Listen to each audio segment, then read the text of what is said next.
Hi everyone, welcome to our YouTube channel, The Tales Time. In this video you will see a short history of coronavirus, and you will see about a man and his book in which he predicted coronavirus 40 years ago. You will also see that whether his prediction was completely right or not. Coronaviruses are a group of viruses that cause diseases in mammals and birds. In humans, the viruses cause respiratory infections which are typically mild, including the common cold, but rarer forms like SARS and MERS can be lethal. The novel coronavirus 2019, informally known as the Wuhan coronavirus, is a contagious virus that causes respiratory infection and has shown evidence of human-to-human transmission, first identified by authorities in Wuhan, Hubei, China. Because many early cases were linked to a large seafood and animal market, the virus is thought to have originated in animals, but this has not been confirmed.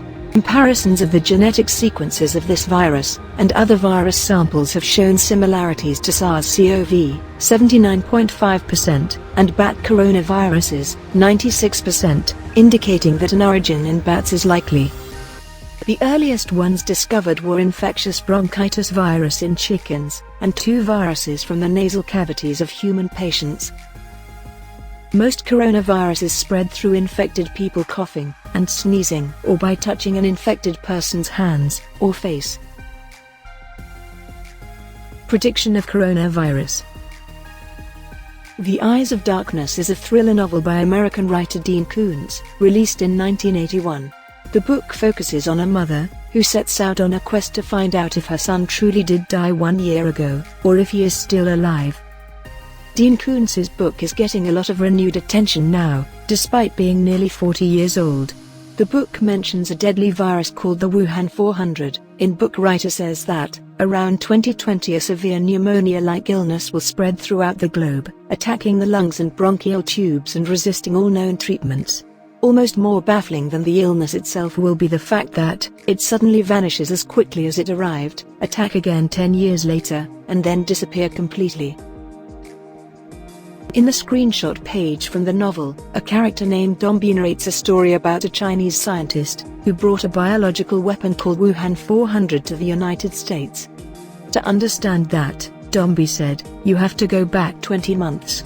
It was around then that a Chinese scientist named Li Chen defected to the United States, carrying a diskette record of China's most important and dangerous new biological weapon in a decade. They call the stuff Wuhan 400 because it was developed at their RDNA labs outside the city of Wuhan, and it was the 400th viable strain of man-made microorganisms created at that research center. First, it's worth pointing out that in the original 1981 edition of The Eyes of Darkness, this biological weapon was called Gorky 400, in reference to a Russian locality. The name of the weapon was changed to Wuhan 400 when the book was released again in 1989, according to the South China Morning Post. In a later paragraph, the character Dombi goes on to say that no one infected with virus survives. And Wuhan 400 has other, equally important advantages over most biological agents. For one thing, you can become an infectious carrier only 4 hours after coming into contact with the virus. That's an incredibly short gestation period. Once infected, no one lives more than 24 hours. Most die in 12. Wuhan 400's kill rate is 100%. That's not the case with the coronavirus. First off, people infected by the coronavirus tend to develop symptoms about 5 days after exposure, and almost always within 2 weeks, according to a recent study.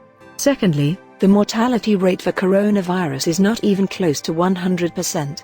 While the virus can be fatal, it's mostly the elderly and those with a weakened immune system or other health conditions who face more serious risks. Officials estimate the death rate for the virus to be around 3% to 4% globally, based on the information they have, though they expect that number to fall. Thank you so much for watching this video. If you like this video then subscribe to our channel, and click the bell icon.